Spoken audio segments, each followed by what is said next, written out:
I laughed when my son asked me to babysit his girlfriend's child, not because I didn't care, but because I thought it was sweet how nervous he sounded. He stumbled over his words, said it was just for a few hours, and promised he would bring dinner. He even joked that the child was very polite, as if he was trying to convince himself more than me. I agreed without thinking twice. That afternoon, when they arrived, the little girl stayed quiet. She didn't hide behind her mother. She didn't cry. She didn't even seem shy. She simply looked at me, long and carefully, as if she was studying my face. Then she smiled, and then she walked straight toward me. She wrapped her tiny arms around my waist, pressed her cheek against my stomach, and whispered something that made my breath stop. "Mom." At first, I laughed. I gently corrected her, thinking it was just a cute mistake. But she tightened her arms around me and started to cry. Not loud crying, the quiet, trembling kind. The kind that sounds like relief. The kind that sounds like someone who has finally found what they were looking for. And suddenly, my heart knew something my mind had not yet understood. My son had told me her name was Lily. He said she was 3 years old, shy, and very attached to her mother. He also said something else that stuck with me. He mentioned that Lily's biological father had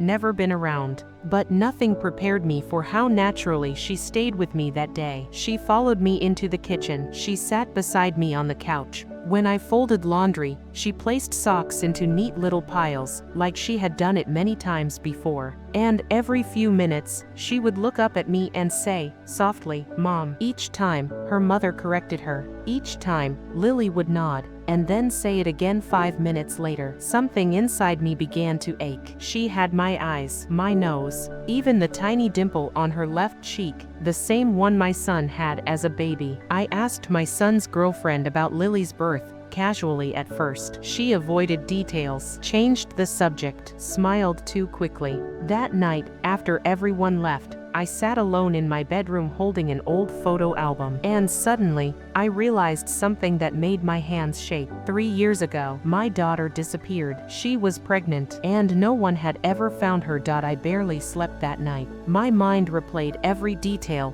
Lily's face, her voice, the way she clung to me like she already belonged to my arms. The next morning, I called my son and asked him directly. He went quiet, too quiet. I asked him when Lily was born, where, who had signed the birth papers. His voice cracked. Then he whispered the truth I never expected. He said Lily was born in a small clinic near the town where my daughter had last been seen. He said his girlfriend had shown up pregnant, alone, scared, and desperate. He said she told him she had no family left. My heart felt like it was tearing open. I confronted his girlfriend that same day. She cried. She confessed. She admitted that Lily's biological mother was my daughter, who had died during childbirth. She said she didn't know how to tell me. She said she was afraid I would take Lily away. I dropped into a chair. My granddaughter had been sleeping under my roof, calling me mom. And my daughter had died without me even knowing she had given birth. We cried together that night, my son, his girlfriend, and I, sitting on the living room floor while Lily slept between us. My son apologized over and over. He said he was trying to protect everyone, but there was nothing to protect anymore. The truth had already found its way home. The next morning, Lily ran to me, wrapped her arms around my neck, and said, clearly and confidently, "Good morning, Mom." This time, no one corrected her, because this time, she wasn't wrong. She had lost her mother, but she had found her grandmother. And I had lost my daughter, but gained her child. Now, every night, I tuck Lily into bed. I brush her hair. I kiss her forehead. And when she whispers, "I love you, Mom," I whisper back, "I love you too, my miracle." Some people call it coincidence. I call it destiny finding its way home.